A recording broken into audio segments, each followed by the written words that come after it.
Bienvenidos a 360 grados, una visión global de la noticia, un espacio para debatir sobre todo lo que sucede en Colombia y en el mundo. Y empezaremos hablando hoy de Venezuela, la crisis que atraviesa el país suramericano en este momento cuando Leopoldo López, líder de la oposición, ya se encuentra en manos de las autoridades venezolanas. Y luego hablaremos también de otro tema, que es un remesón importante que ha ocurrido en Colombia en la cúpula militar. Un remesón que para el presidente Santos, según los analistas, no ha sido fácil de llevar a cabo, pero sobre el cual varios generales ya han sido descabezados. Y no se muevan, que ya en segundos le damos la bienvenida a nuestros invitados.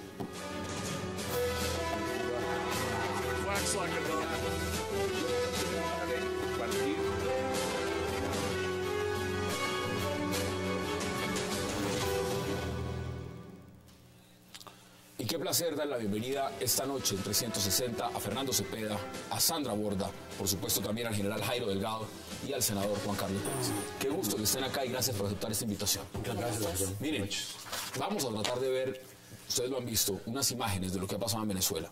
Porque realmente lo que pasó, lo que se inició con una marcha estudiantil, pues ha desembocado en Leopoldo López en la tarima, luego se entregó a la Guardia Nacional Venezolana, fue puesto en una tanqueta, las declaraciones del presidente Maduro, del gobierno, desde Colombia también se pronunció el presidente Juan Manuel Santos, y pues las imágenes hablan por sí solas. Sandra, ¿usted cómo ve lo que está pasando en Venezuela? Pues mire, yo creo que hay varias cosas interesantes. Una es que justamente esas imágenes demuestran la rapidez con la cual el gobierno Maduro ha convertido en un héroe a una de las cabezas de la oposición. Desafortunadamente para el proceso de transición y para el diálogo venezolano no es uno de los líderes de la oposición más moderados, sino al contrario es uno de los más radicales, y esto efectivamente va a terminar por afectar un poco los diálogos que eventualmente se den entre las dos partes. Y la otra cosa que sí definitivamente llama mucho la atención es que con lo de hoy cada vez va a ser más costoso para los líderes latinoamericanos tener una posición tan moderada, tan silenciosa en algunos casos frente a la crisis en Venezuela, porque esto ya se constituye en una alerta y en un ataque importante a la oposición y a su derecho a manifestarse, y como digo, cada vez va a ser más difícil para los líderes latinoamericanos seguir apoyando a Maduro o mantenerse callados alrededor. Senador, ¿usted cómo lo ve? Bueno, a mí me parece que lo de Venezuela es supremamente grave. Yo creo que estamos a puertas, y lo digo así, de una guerra civil.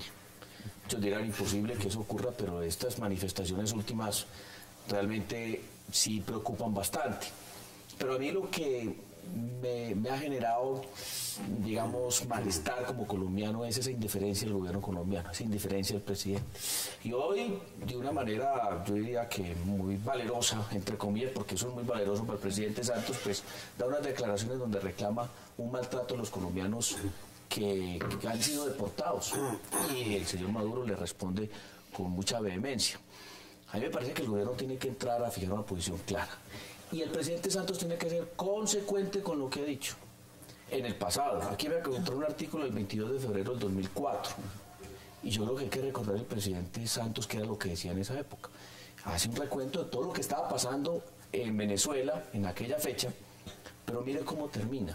Dice, semejante indiferencia, que es la que ha tenido él ahora con Venezuela, sobre todo con la oposición venezolana, semejante indiferencia, ceguera o imbecilidad puede resultar cómplice de una catástrofe política y social de enormes magnitudes. Las primeras víctimas serán los propios venezolanos, las segundas sus vecinos, nosotros los colombianos. 22 de febrero del 2004, el presidente Santos. Acuérdense que él también ha dicho que la política es dinámica, ¿no? Y que solamente los idiotas son los que cambian de posición, pero a mí me parece que él debe ser consecuente con eso que pregonaba en el año 2004 y que como que se le ha olvidado. Doctor Cepeda, ¿usted cómo ve lo que está pasando en Venezuela?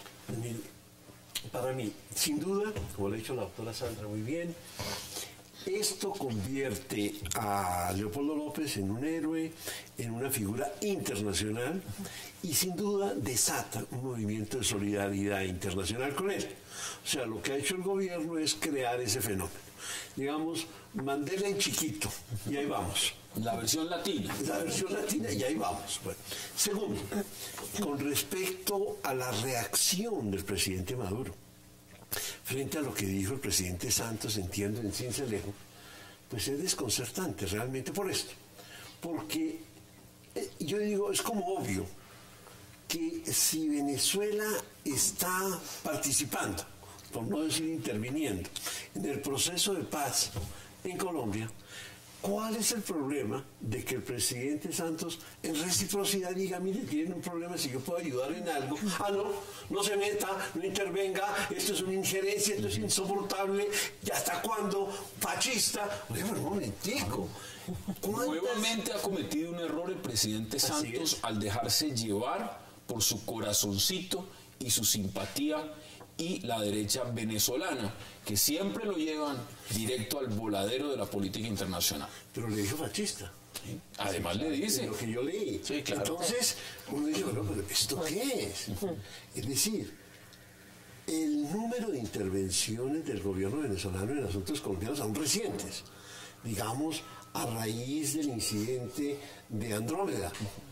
El presidente del Congreso le dijo que eso era el presidente Uribe y que no sé qué, y bueno, todo tipo de acusaciones, y que financia cosas allá, que no puede financiar aquí. Entonces uno dice, bueno, pero no es posible ese tipo de reacción, ese tipo de actitudes. Yo con usted me meto, pero usted conmigo no se mete. Porque, digamos, en política internacional, y en eso estamos, la reciprocidad es un principio sagrado. Y ahora son amigos, ¿no? Y ahora son amigos. Debería permitirse, bueno, por lo menos. Por supuesto, por favor. Además, porque era un gesto generoso. Veamos las declaraciones, justamente estamos hablando, y le doy la palabra general, veamos declaraciones del presidente Santos. Queremos hacer un llamado a la calma, un llamado a establecer canales de comunicación entre las diferentes fuerzas políticas en Venezuela para garantizar la estabilidad del país y el respeto a las instituciones y a las libertades fundamentales. Hacemos votos porque se respeten y se fortalezcan los principios democráticos e instamos al gobierno y a la oposición a que dialoguen, a que se sienten a dialogar sin mirar para atrás y para que pueda haber un mínimo de reconciliación política. Habla de reconciliación, dice reconciliación política, muy pausado, muy calmado, eso en ningún momento está agrediendo a nadie. General, ¿usted cómo ve las declaraciones y la reacción de Nicolás Maduro? No, yo pienso que lo que habría que ver inicialmente es que esto era previsible. Es decir, yo pienso que la elección de Nicolás Maduro como presidente de Venezuela hasta hoy, digamos, llegando casi al primer año, ha arrastrado dos elementos importantes. Primero, la ilegitimidad como gobernante. Es decir, el hecho de haber ganado sus elecciones con un margen pequeño de votos le dejó una marca que no ha podido superar. El segundo aspecto me parece que sigue muy fuerte el síndrome de ausencia de Chávez. Es algo que él no ha podido suplir y que no ha podido superar, razón por la cual ha caído en lo que era previsible, que es la radicalización.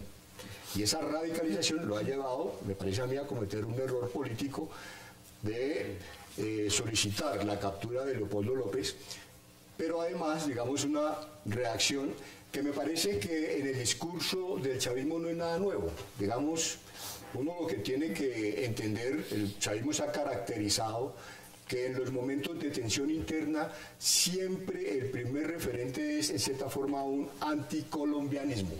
Lo empleó Chávez y ahora lo está empleando Maduro. Razón por la cual, digamos, esa reacción de Maduro a mí no me sorprende. Y eso que dicen que Maduro es cucuteño, ¿no? Vamos a ver, ¿no? No me sorprende. Vamos a ver si y me parece, digamos, que además... Pronto lo deportan. Además está, digamos, en lo que llamaríamos en el segundo round con el presidente Santos. El primer round fue con la visita de Capriles, ahora se da este segundo round. Me parece entonces, digamos, que hay bastante desespero de Nicolás Maduro. ¿Se lo ven desesperado también? ¿Sí? Sí, y por una razón específicamente, y es que yo concuerdo con el doctor Cepeda en que esto es una reacción totalmente sobredimensionada en la medida, además, en que el presidente Santos se está moviendo, digamos, en medio de dos escenarios o de dos alternativas de reacción frente a Venezuela que son imposibles de reconciliar, porque de un lado hay una parte de la audiencia y de la opinión pública que le está pidiendo que sea duro con el chavismo y que sea duro con el presidente Maduro y que le reclame por violar los derechos de la ciudadanía y por no dejar la libertad de expresión y que los medios de comunicación operen tranquilamente en Venezuela. Y de otro lado está quienes le exigen, junto con el gobierno venezolano, entre otras cosas, que no intervenga. Prudencia. Y mucha prudencia en la medida en que Venezuela hace parte de la mesa de negociación en La Habana. Esos dos escenarios son imposibles de reconciliar y lo que hace el presidente Santos es justamente optar por una vía media, que es decir, no voy a censurar a ninguna de las dos partes, entre otras cosas porque no sabemos cómo se va a desencadenar esta crisis y no sabemos quién va a quedar en el poder en Venezuela y lo que eso le vaya a costar al gobierno colombiano. No voy a adoptar ninguna de las dos posiciones y simplemente me ofrezco como mediador. Políticamente hablando, yo estoy totalmente de acuerdo con usted que no es lo más coherente en la medida en que ha tenido posiciones distintas en el pasado, pero teniendo en cuenta las alternativas que tiene disponibles hoy, no creo que hubiera podido hacer una cosa distinta. Miren, acá están las fotos, hasta Diosdado Cabello fue a tomarse fotos cuando estaban llevando a Leopoldo López a los juzgados, al Tribunal de Justicia en Venezuela. Muchos se preguntan, ¿y qué tenía que hacer Diosdado Cabello allá? ¿Cuál es el rol? ¿Por qué? Pues precisamente eso lo que demuestra es para venderle al chavismo, me imagino, la imagen de poder, de rendición de este hombre. Pero importante que veamos también lo que dijo, la respuesta que le dio el presidente Nicolás Maduro a las declaraciones del presidente Santos. Veámoslas si las tenemos.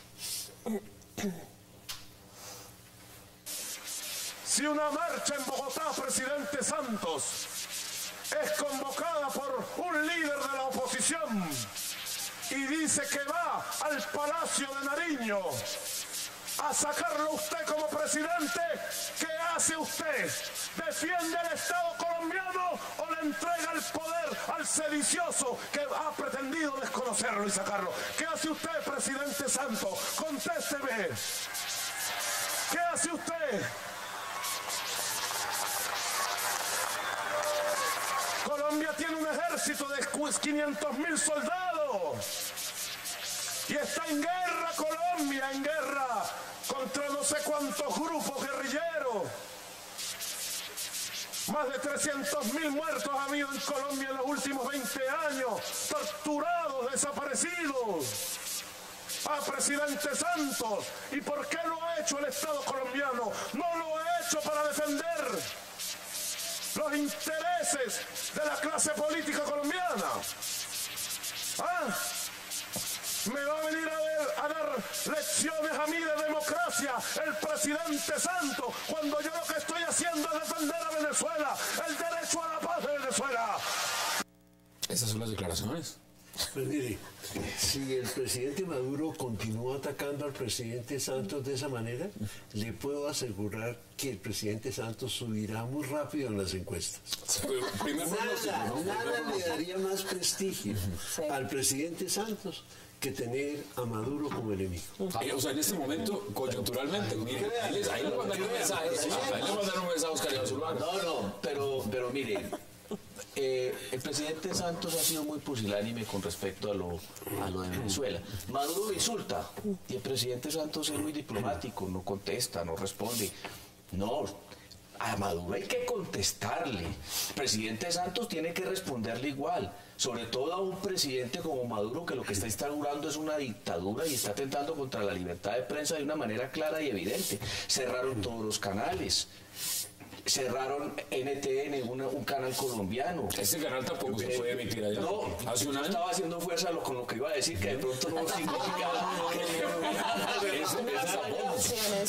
Pero miren lo que ha pasado con los periódicos, cuántos periódicos han cerrado. Quedan los últimos periódicos que creo que tienen reservas de papel por 2 meses. Se va a acabar la libertad de prensa. Yo creo que un presidente como el de Colombia debe hablar duro, pronunciarse y decir las cosas. Pero es que eso se le puede volver volver al presidente Santos, eso que está diciendo Maduro, porque lo que está pidiendo el país es una respuesta vehemente. Pero miren el análisis del doctor Cepeda, eso en la secuencia le va a terminar favoreciendo. El consejo del doctor, del senador, al presidente Santos es excelente. Llegue con Maduro, pero yo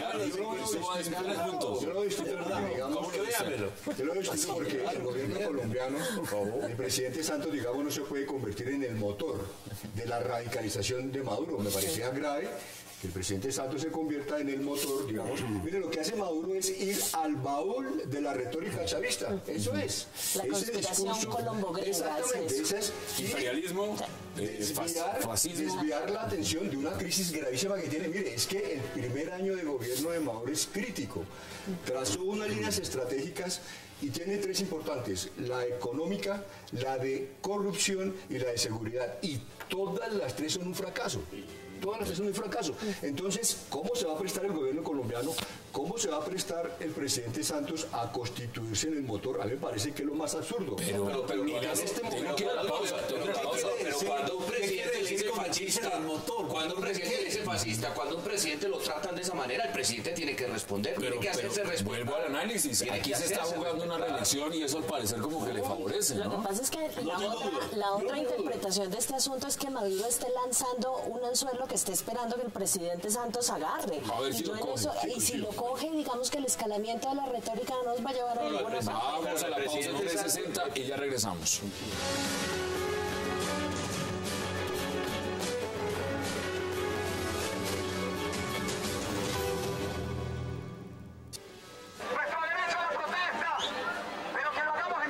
Pocas eran las imágenes del líder opositor Leopoldo López al inicio de las marchas por las calles de Caracas. Rojo y blanco eran los colores que vestían oficialistas y opositores respectivamente en la jornada del 18 de febrero.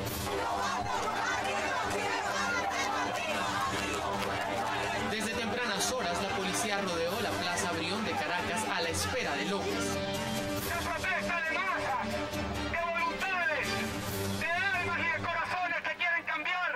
Vía Twitter este líder actualizaba el camino recorrido y se comunicaba con la gente que le acompañaba por las calles y que representó la mayor expectativa en los días de protesta en suelo venezolano. A las 11:22 de la mañana, hora de Venezuela, Leopoldo López compartió su último tuit. Me desconecto. Gracias, Venezuela. El cambio está en cada uno de nosotros. No nos rindamos. Yo no lo haré.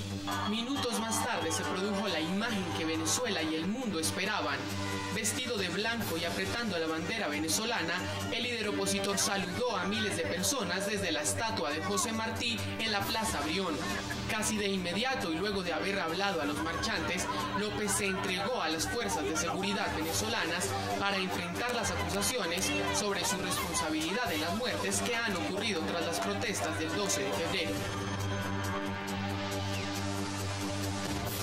Según testigos, López caminó hacia la tanqueta que resguardaba a la concentración opositora y entró al vehículo para ser llevado presuntamente a un centro de reclusión a las afueras de Caracas.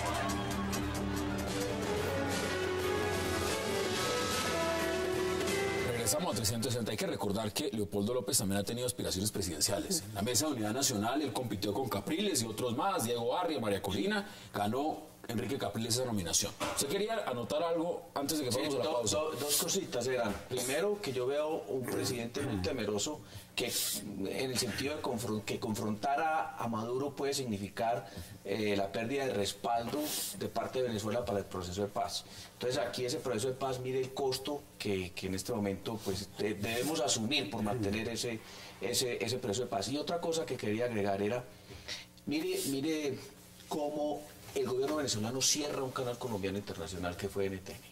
¿Ok? Ellos tienen un canal internacional exactamente igual que llama Telesur. Y aquí no ha habido reciprocidad. Pues sacó la señal, ¿no? Sacó la señal. El canal sigue funcionando, pero le dice Conatel: no vamos a dejar que esa señal entre. Bueno, pero Telesur aquí sí entra y dice lo que dice toda clase de sandeces y de vainas contra sectores políticos de Colombia y nos ataca y nos maltrata, y ahí sí el gobierno no dice absolutamente nada. Yo creo en la libertad de prensa. Telesur debe operar, pero también NTN y reciprocidad. Yo pienso que considerar que el proceso de paz, digamos, depende de Venezuela hoy es un error. El proceso de paz hoy no depende de Venezuela en lo más mínimo.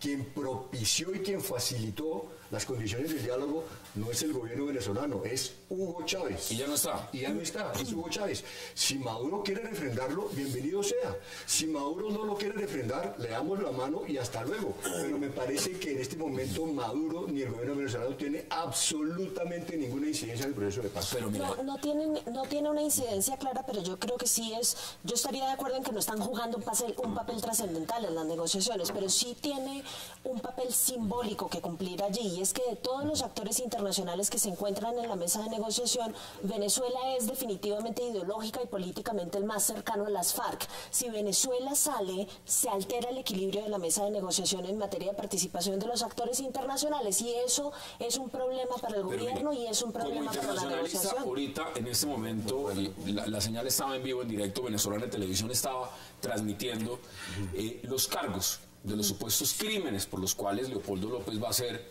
acusado, porque le están diciendo que los muertos son culpa de él. ¿Usted cree, doctor Cepeda, que Leopoldo López va a tener garantías en Venezuela, en el sistema judicial venezolano? Pero mire, cuando el Poder Ejecutivo, representado por el Presidente de la República, cuando el Poder Legislativo, representado por el Presidente de la Asamblea, juegan este papel tan notorio, tan protuberante en la detención de Leopoldo López, el presidente celebrando y diciendo aquí no va y va para la justicia, ¿cuándo? ¿Y qué tiene que hacer el Poder Legislativo ahí? O sea, esto es lo que muestra que no hay separación de poderes, está claro. Entonces, ¿qué garantías hay cuando no hay separación de poderes? Ya dictaron, ¿Qué es la independencia judicial? Medida privativa contra Carlos Vecchio. ¿Quién es Carlos Vecchio? Es el segundo del movimiento Voluntad Popular, lo que encabeza Leopoldo López, y fue quien lideró la rueda de prensa pasada. Y ya le acaban de dictar medida privativa contra este señor. Sí, yo creo que ya Venezuela y el gobierno venezolano está operando sobre la base de que puede hacer cualquier cosa para parar la oposición. Y de aquí en adelante es función de la comunidad internacional, y por eso insisto en la necesidad de que los mandatarios y la región se pronuncien.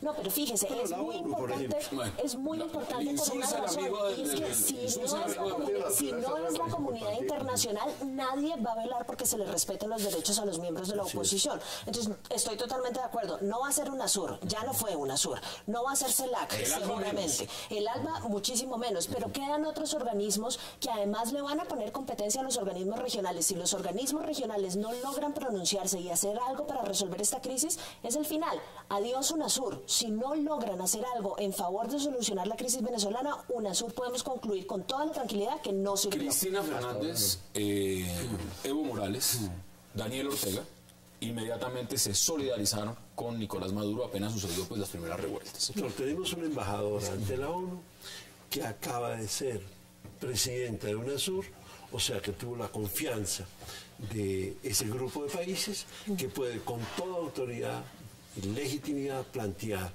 en los organismos relevantes de la ONU el tema. Que lo plantee. Claro, eso es lo que me parece, porque viene de UNASUR. Ahora, otro elemento. No, ponga lo que quería decir, general. No, digamos que lo que plantea la doctora Sandra Borda, CELAC y UNASUR, uno diría que en cierta forma han sido construidos a imagen y semejanza de los intereses del chavismo, y sin embargo no satisfacen sus intereses políticos. Entonces, digamos, en la región, ¿quién va a tomar ese liderazgo? ¿Esa es la pregunta que usted lanza? ¿Quién va a tener en la región? Bueno, pues a Sebastián Piñera ya prácticamente casi le dan rejo cuando fue a hablar, y ya vio la respuesta que le acaba de dar Nicolás Maduro, presidente. Pero mire, los países del ALBA, ellos sí se alinean alrededor de Maduro y lo respaldan y lo apoyan. Los otros países no dicen absolutamente nada. Yo insisto que el presidente Santos y la Alianza del Pacífico, por ejemplo, deben empezar a fijar posiciones frente a lo que está pasando en Venezuela, pero claras. Es que defender a la oposición es defender a la libertad de prensa, es defender las instituciones democráticas. Es que la oposición no está armada, no es una oposición que esté asesinando, cometiendo actos terroristas. Es una oposición que está actuando como debe actuar cualquier oposición de un país democrático. Entonces hay que rodear a esa oposición, hay que apoyarlos. Sandra, yo quiero mirarles y preguntárselos desde el punto de vista como internacionalista. Aquí estuvo hace unos días Carlos García Tobón y decía algo, se lo he escuchado también a otros internacionalistas. Decía, mire, esto no es un tema solo interno de Venezuela. Esto no es solamente el gobierno Maduro o el chavismo contra la oposición en Venezuela. Aquí Cuba está jugándose su supervivencia. Si cae Venezuela, la carta que se está jugando es muy importante en ese sentido. Y no se puede permitir desde esa óptica que eso suceda. ¿Usted lo ve de esa forma o no? ¿O eso es ir demasiado lejos? No, yo creo que eventualmente la forma en la que se resuelva la crisis en Venezuela va a constituir o la continuación de lo que hemos venido viendo hasta ahora o una alteración muy importante del equilibrio, si quiere ponerlo en esos términos, izquierda-derecha en la región. Entre otras cosas porque Venezuela ha sido uno de los actores de la izquierda más militantes en esta cosa de expandir el socialismo del siglo XXI a lo largo y ancho de América Latina. Pues esa militancia, efectivamente, si se produce una transición, ojalá pacífica, hacia un gobierno de oposición, hasta ahí llegó. Y hasta ahí llegó seguramente el ALBA y hasta ahí llegaron muchos de los proyectos de izquierda que se venían impulsando hasta este momento. Pero eso no quiere decir necesariamente que la región se vaya toda a la derecha. Quedan todavía actores claves como Brasil, que están impulsando una agenda de centro-izquierda mucho más moderados y creo yo que, entre otras cosas, la transición hacia otro tipo de régimen puede facilitar, de hecho, la militancia en la izquierda, porque creo que esto lo que ha hecho es dificultarla. ¿Cuáles son sus conclusiones, doctor Cepeda? Porque vamos a la pausa y luego a cambiar de tema. No hay duda de que la intervención, la injerencia de Cuba en Venezuela es máxima, en asuntos sociales, en asuntos militares, en asuntos de inteligencia. Eso no lo duda nadie, está escrito, está proclamado, así es.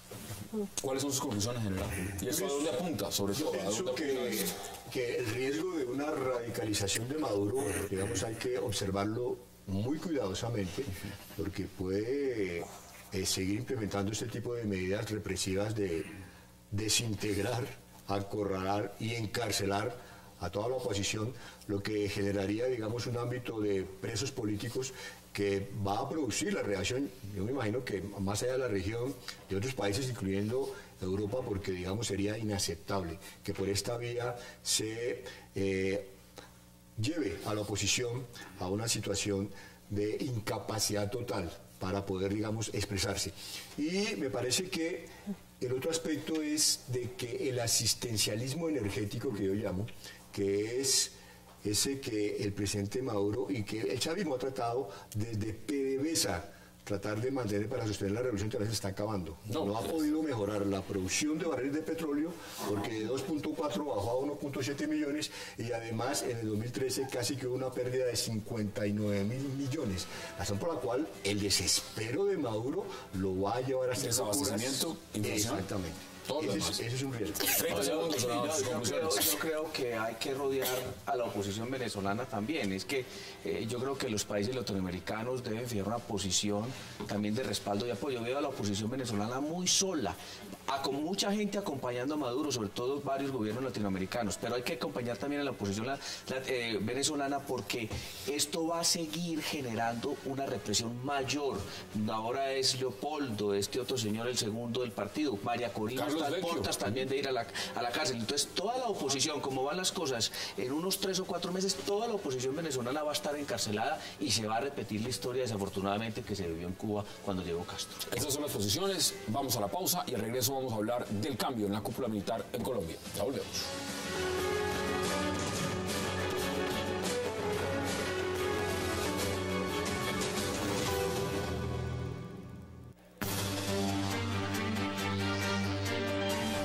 Sale por ningún hecho de corrupción, sino sale por unas expresiones irrespetuosas y desobligantes que le restan majestad frente al Poder Judicial y frente al país. Cometió una imprudencia, utilizando expresiones inaceptables.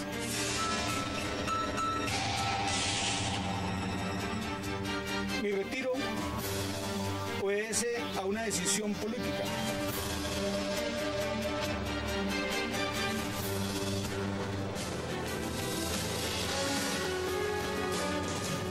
Bueno, regresamos a 360 y vamos a hablar de ese cambio. Sandra, ¿usted cómo lo ve? A ver, digamos, este es un tema en el que a mí me cuesta un poco de trabajo armar hipótesis porque es muy escasa la información. Entonces no sabemos exactamente a qué obedece, y yo en realidad tengo muchas más preguntas que respuestas. Tengo preguntas desde el principio del proceso hasta el final. Tengo preguntas desde quién filtró y para qué filtró, porque es que la información que hemos estado recibiendo sobre las fuerzas militares era información que debía ser clasificada y parte de un proceso, evidencia de un proceso judicial. Y cuando información como esta deja de ser evidencia de un proceso judicial y se convierte en noticia, eso es una herramienta política, ya no es más evidencia de un proceso judicial, ¿no? Y en época electoral. Entonces yo todavía tengo grandes preguntas alrededor de ese tema.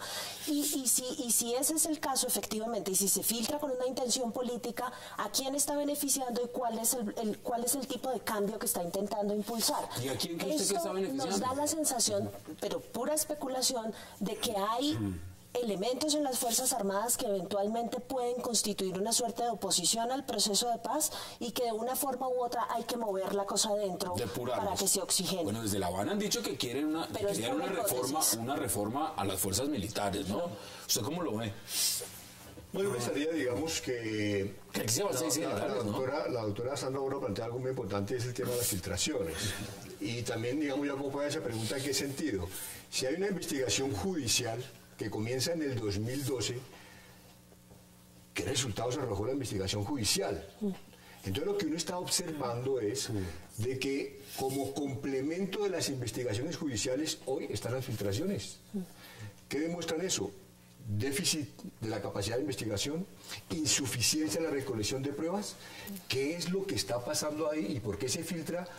Una conversación, por ejemplo, el caso del comandante general de fuerzas militares de hace 2 años, cuando se puede haber corregido en ese momento. Sí, el aparato judicial, digamos, tenía esa información para decidir. Además, lo que uno ve ahí es que no se estaba configurando ningún delito, sino realmente, digamos, una grave equivocación que el mismo comandante general... ¿Usted cree que debieron cortarle la cabeza en general por las declaraciones, por lo que se escuchó en la conversación? Es que el tema de las declaraciones, bueno, ahí hay un tema, digamos, que es como la sumatoria o la acumulación de 4 cosas. Digamos, desde Andrómeda hasta lo que pasa hoy, hay 4 temas que son muy sensibles. ¿Andrómeda 1 cuando era intereses oscuros o Andrómeda 2 cuando era totalmente legal? Porque pues, digamos, esos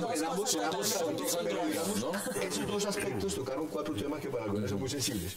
Proceso de paz, reelección, la reforma de inteligencia y pues el tema delicado de lo que se ha llamado los falsos positivos. Digamos, todo eso atravesó esos 4 temas. Frente a esos 4 temas, digamos, el gobierno realmente quedó en una situación bastante difícil. A pesar de que en el primer hecho de Andrómeda, digamos, el ministro de Defensa mostró ser muy ponderado, porque, digamos, las decisiones de alto nivel solamente se llevaron hasta remover de sus cargos a 2 generales, pero no, digamos, decisiones de retiro. Ya les voy a dar la palabra. Veamos justamente las declaraciones del general Barrera, que ya entró a retiro.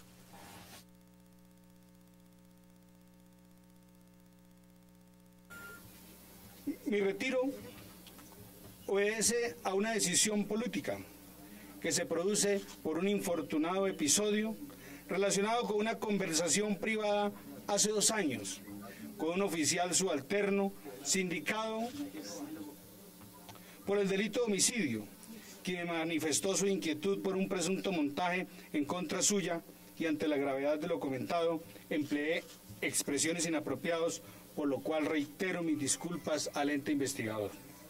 En relación con las denuncias por presuntas irregularidades en procesos de contratación del Ejército, espero que los señores oficiales mencionados en las grabaciones puedan ejercer su derecho a la legítima defensa y al debido proceso como todo ciudadano, pues es una condición inalienable aún siendo militares. Doctor Cepeda. Fíjese usted, tenemos chuzadas buenas y chuzadas malas. Eso ya es viejo. La Semana publica el cassette en la portada. Perfecto, qué maravilla, ¿qué dice el cassette? Hay chuzadas en Andrómeda. ¡Qué horror! Pero qué espanto, ¿qué está pasando en este país? Bueno, dejemos esa anotación. Segundo, a mí lo que más me preocupa en esto es el tema institucional. En 2 sentidos. Primero, el tema institucional de las fuerzas, de la fuerza pública. A mí me parece que hay que expresar toda la admiración, todo el afecto, todo el respeto por la fuerza pública y aislar los problemas individuales que hay en la fuerza pública, como lo hay en todas las instituciones, el Congreso, las Cortes, donde usted me diga. Muy bien. Y segundo, me preocupa enormemente ¿cómo es esto de que teniendo una fiscalía, ¿cuántos funcionarios son? 12.000, yo no sé cuántos. Una procuraduría, 18.000. más de 5.000, yo no sé cuántos. Una Contraloría, una Secretaría de Transparencia en la Presidencia, una red de lo que llaman oficinas de control, que se crearon en el Estatuto Anticorrupción, control interno. Y luego, digamos, lo que es la lucha anticorrupción. Esto salga por cuenta de una cassette que está perdido, según leí, pues pude leer mal, en la Comisión de Investigación y Acusación del Congreso. ¿Y eso qué hace allá? ¿Y desde cuándo estaba allá? ¿Y qué pasa? ¿Pero esto qué es?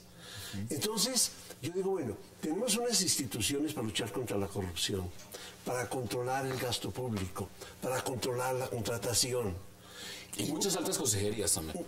Y eso no funciona. Funciona es un chisme, funciona un cassette que está escondido. Pero funciona, todavía no sabemos si funciona, porque lo que puede pasar en 2 días es que después de la investigación lleguen a la conclusión de que ahí no había corrupción, que había intención de un acto corrupto. Intención de corrupción, pero no había corrupción. Exacto. Bueno, pero imagínese usted.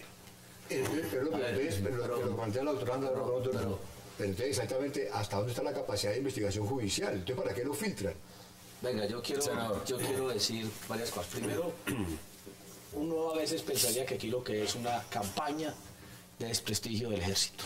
El ejército es la institución del Estado de más alta favorabilidad. Primero, Andrómeda. Eso fue el escándalo. El presidente salió ante los medios de comunicación a decir, aquí hubo unas interceptaciones ilegales. Después no, que esto fueron las fuerzas oscuras, que fue el uribismo. Y después no, que esto es legal, que eso estuvo bien, que ahí no hay nada raro. Hasta ahora no ha aparecido absolutamente nada ilícito. Pero ya se hizo el daño. Se relevaron a los 2 mejores generales de inteligencia que creo que ha habido en el ejército, porque el que dirigió la operación Jaque, tú que has sido un genio, porque eso no se ha visto nunca en el mundo. Eso es una cosa fabulosa. Segundo, viene el tema entonces ahora de estas interceptaciones, el escándalo de la corrupción. Eso ha llegado a tal punto de tal gravedad que aquí hay un tema que no se ha tratado, digamos, debidamente, pero que ha generado mucho malestar en el ejército, que fue el allanamiento que hizo la Fiscalía a la Central de Inteligencia Facatativa. Eso el ejército no lo entendió, ni lo comprendió. Usted que es militar sabe que eso es un golpe para la moral del ejército inmensamente. Entonces todo esto viene generando una desmotivación muy grande en el ejército. Sé que lo que es la base del ejército está muy mortificada con lo que está ocurriendo, y entonces a uno se le vienen los malos pensamientos. ¿No será que esto es una estrategia para debilitar al ejército, para que entonces en la mesa de negociación de La Habana se pueda lograr esa reforma al ejército que está pidiendo las FARC? Pero miren que al general Barrero también le están diciendo que eso va por corrupción, ¿no? O sea, es por las declaraciones. Ahora, vuelvo y les pregunto, esas declaraciones muy inoportunas, él pidió disculpas, claramente. Sí, claro. ¿Cuándo fueron? Él no era comandante en el momento. ¿Cuándo fueron? Hace 2 años. Ahora, pero voy más allá. ¿Eso es mentira? No sabemos. O sea, él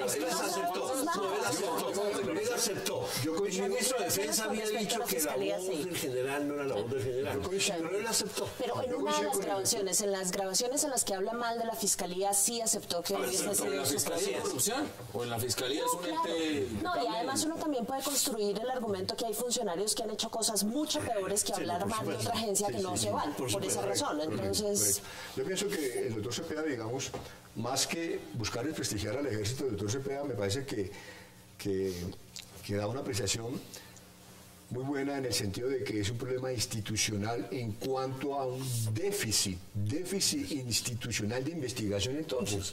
Porque si yo investigo, es que mire que hoy los medios reflejaron un expediente, creo que de 200 o 300 o 400 páginas, entregado por el cuerpo técnico de investigación, en donde está toda la investigación, con señales, teléfono interceptado 320 no sé qué, habla 1 habla con 2, habla 3, habla 4, habla 5, ¿qué pasó con eso? Pero lo más preocupante es para qué guardan eso con un propósito de meterlo en un momento indicado contra el ejército.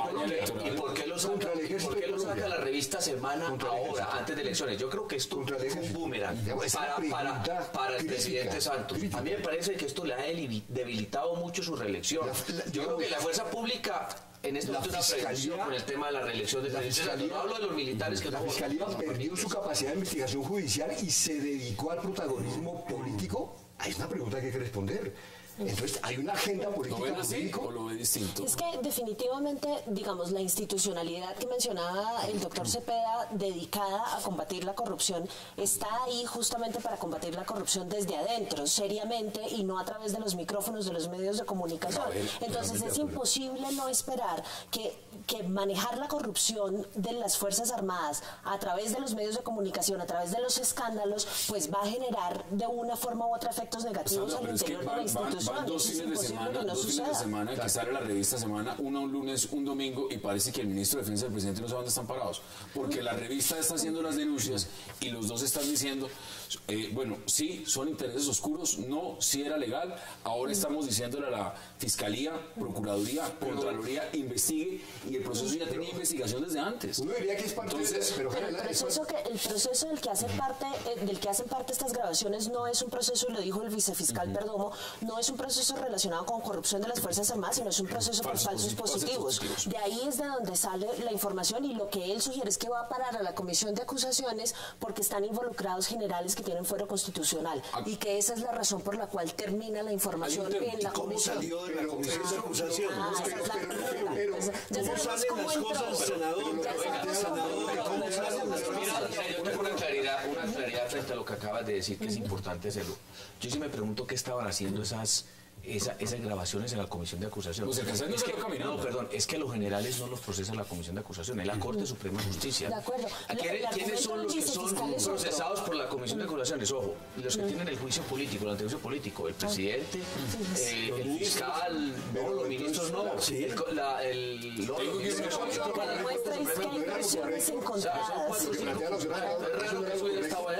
era lo correcto que desde la Fiscalía, ya sea el vicefiscal u otra autoridad, anunciar al país antes de la chuzada, de la filtración, eso que pasó. Bueno, no era lo correcto.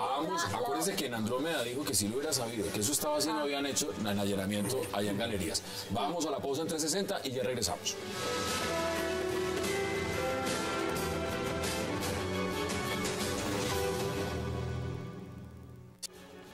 Así queda la nueva cúpula militar con el remesón anunciado por el presidente Juan Manuel Santos y el ministro de Defensa Juan Carlos Pinzón. Sale del comando de las fuerzas militares el general Leonardo Barrero y asume el cargo el general Juan Pablo Rodríguez, quien se venía desempeñando como comandante del Ejército Nacional. El general Jaime Alfonso Lasprilla asume como comandante general del Ejército.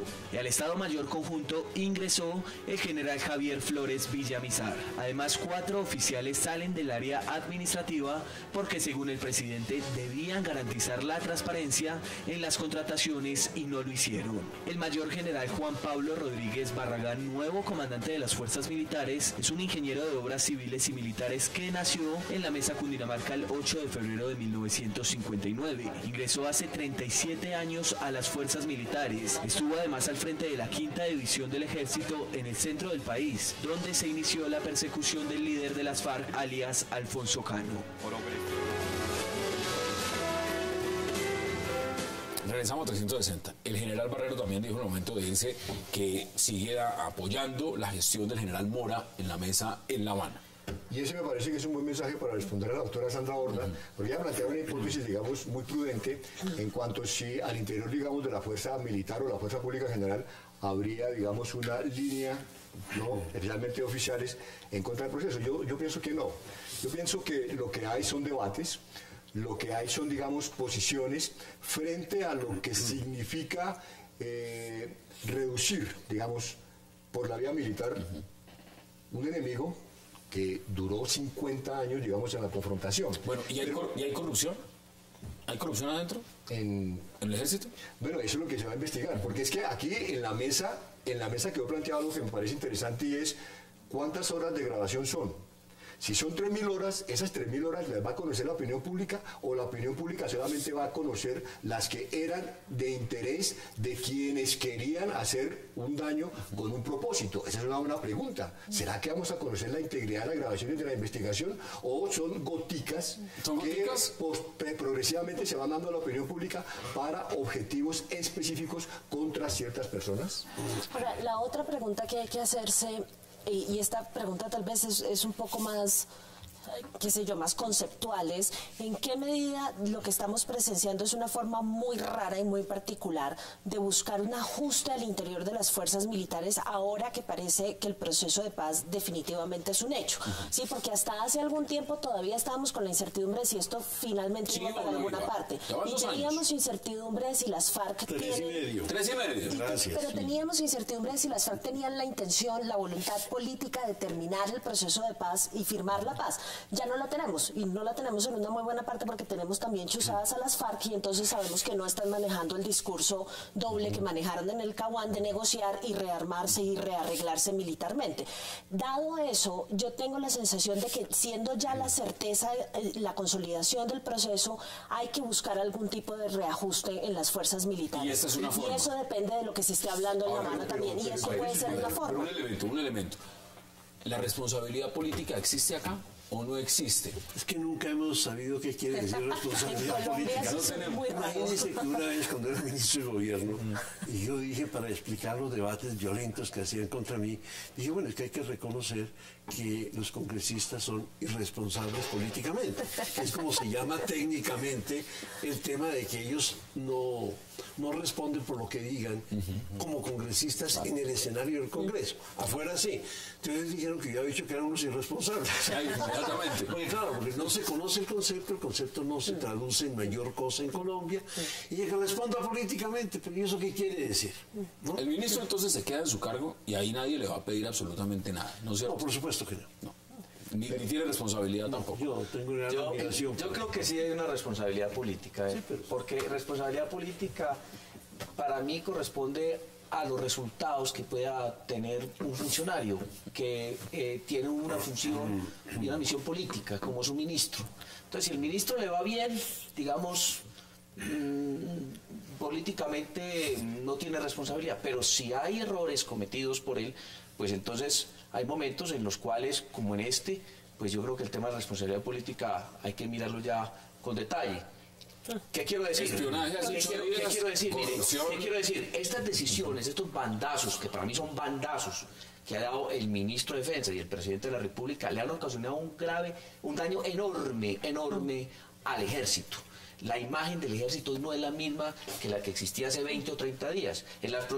Seguramente en las próximas encuestas va a caer esa imagen o esa favorabilidad. Entonces, el permitir que se dañe y se deteriore la imagen y la favorabilidad de esa institución, me parece que ahí recae una responsabilidad política. Ya pasamos por un Ministerio de Defensa que, si bien no podemos decir que fue el autor intelectual, por lo menos sí toleró los falsos positivos. El presidente Santos. En ese caso, el presidente Santos, entonces ministro de Defensa, ni en ese caso, que es mucho más grave en mi opinión que un escándalo de corrupción, renunció el ministro.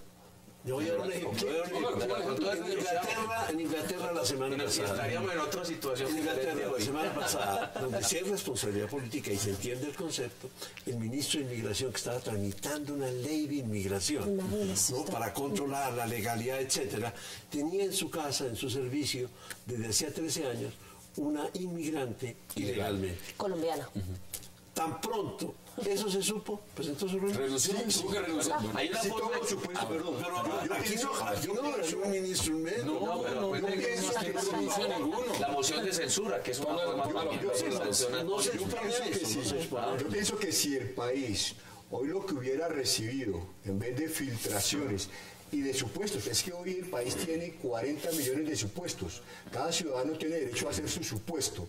¿Por qué? Porque si desde la Fiscalía hubieran dicho, mire, acabo de hacer esta investigación, hay que hacer estas capturas, hay que hacer... ¿Estos son los responsables o estos son los...? El debate se hubiera cerrado. Pero es que estamos en un terreno especulativo y de especulación causado precisamente por eso, y con un elemento adicional que me preocupa un poco, y es, ¿será que el costo del posconflicto es sacrificar a quienes en la fuerza pública llevaron el peso de la guerra para que hoy haya negociación y estemos a puerta de un proceso de paz. Esa es una buena pregunta. Muy grave. 20 segundos, sus conclusiones. Pues yo estoy de acuerdo con lo que dice el general. A mí me parece que nosotros no podemos sacrificar a los mejores hombres del ejército, como lo han sido los que han sido en este momento descabezados, empezando por los 2 de inteligencia, que a pesar de ser relevados ya sufrieron un golpe duro. Nosotros no podemos hacer eso en aras en lograr un proceso de paz y facilitar de pronto una reestructuración del ejército de acuerdo con Doctor Cepeda, 20 segundos, deme sus conclusiones. Usted me ha oído decir aquí que el presidente no es un rehén del proceso de paz. Hay que luchar porque no se convierta en un rehén del proceso de paz, ni con respecto a La Habana, ni con respecto a las FARC, ni con respecto a Venezuela, no. Ni nada. Hay que ayudar en eso, los colombianos, es un deber nuestro, ¿no? Porque sería fatal. Sandra, concluyos este debate en 20 segundos. Mire, en lo que tiene que ver con temas como corrupción o cualquier otro tema relacionado con las Fuerzas Armadas, yo creo que lo importante es tener en mente que con o sin paz, con o sin guerrilla desmovilizada, este país va a seguir teniendo problemas serios de seguridad y hay que empezar a consolidar institucionalmente a las Fuerzas Armadas, no a debilitarlas. Sandra Borda, un verdadero placer. Gracias por aceptar la invitación. Doctor Cepeda, como siempre, gracias. General Delgado, gracias también. Y senador, un verdadero placer. A ustedes, gracias por acompañarnos. Nos vemos de nuevo mañana a la misma hora, 8 p.m., para seguir debatiendo toda la agenda política de Colombia y del mundo. Gracias por acompañarnos.